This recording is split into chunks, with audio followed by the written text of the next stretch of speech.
네, 정치부의 최규진 기자가 나와 있습니다. 대법원장의 사퇴 요구에 대해서 법원의 반응이 나왔습니까? 일단 대법원장의 사퇴 요구에 대한 공식 대응에는 신중한 모습입니다. 예. 하지만 이 현직 판사들 사이에서는요, 당혹감과 함께 삼권 분립 침해다 이런 강한 반발도 나오고 있습니다. 한 부장판사는 대법원장 임명권을 가진 대통령실에서 거취를 말하는 건 사법부 독립 침해라고 했습니다. 정당에서 의견을 낸 것보다 상당히 심각하게 바라보고 있는 겁니다. 예. 또 다른 부장판사는 전담 재판부라도 이 특별 재판부를 뽑는다는 건 위헌이다. 무작위 배당 원칙에 어긋난다라고 지적했습니다. 국민의힘도 사법부를 향한 선전포고라면서 거세게 반발하고 있습니다. 장동혁 대표의 발언을 직접 준비했습니다. 예. 나중에 퇴임 이후에 이재명 대통령에 대한 재판도 결국 공범들의 판결과 마찬가지로 유죄 판결이 될 것입니다. 그것이 두렵기 때문에 조희대 대법원장의 사퇴를 요구하고 있다고 생각합니다.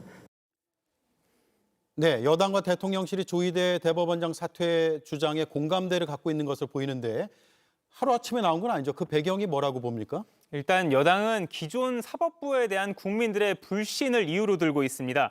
지난 3월에 윤석열 전 대통령을 석방해준 지기현 부장판사, 당시 구속기간을 분 단위로 계산을 했습니다.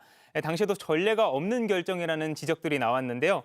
또 조희대 대법원장의 경우 대통령 선거 직전 당시 이재명 대선 후보의 재판을 많은 사람들의 예상을 깨고 유죄 취지로 파기환송해서 선거 개입 논란까지 불러일으켰습니다. 예. 이 같은 행태들이 국민들에게 불신을 주고 있는 만큼 현 재판부가 아닌 내란 전담 재판부를 설치해서 맡겨야 한다는 게 논리입니다.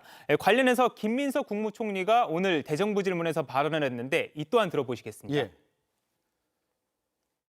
애초에 내란 이후에 최초의 사법부가 내란 자체에 대해서 침묵한 데서부터 시작되는 조금 전에 말씀하신 지기현 재판부까지 이르는 여러 문제에 대한 국민의 불신이 배경이 된 것으로 이해하고 있다. 네, 사법부의 독립도 중요한데 동시에 사법부의 반성이 필요하다 이런 의견도 있어요. 네, 맞습니다. 어제 한정혜 민주당 정책의장이 이런 말을 했습니다. 법안을 추진하기 전에 사법부가 먼저 자체적으로 판단해주면 좋다라고 말을 했는데요.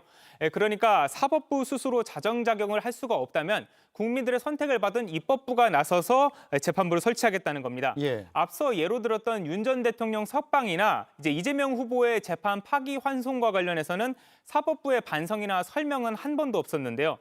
국민들의 논란이 상당히 컸던 만큼 사법부의 입장 표명이 먼저 있어야 한다 이런 의견도 있습니다. 다만 이 일각에서는 이 사법 독립과 별개로 이 내란 전담 재판부 설치는 위헌 논란이 있기 때문에 신중히 다뤄야 한다 이런 의견도 있습니다.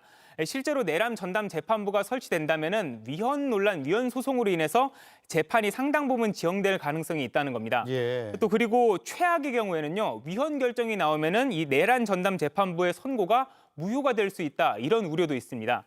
이와 관련해서 김민석 총리는 무엇이 위헌인지는 구체적으로 지적하면서 국회 과정에서 토론하면 된다라고 말했습니다. 예. 잘 들었습니다. 최규진 기자였습니다.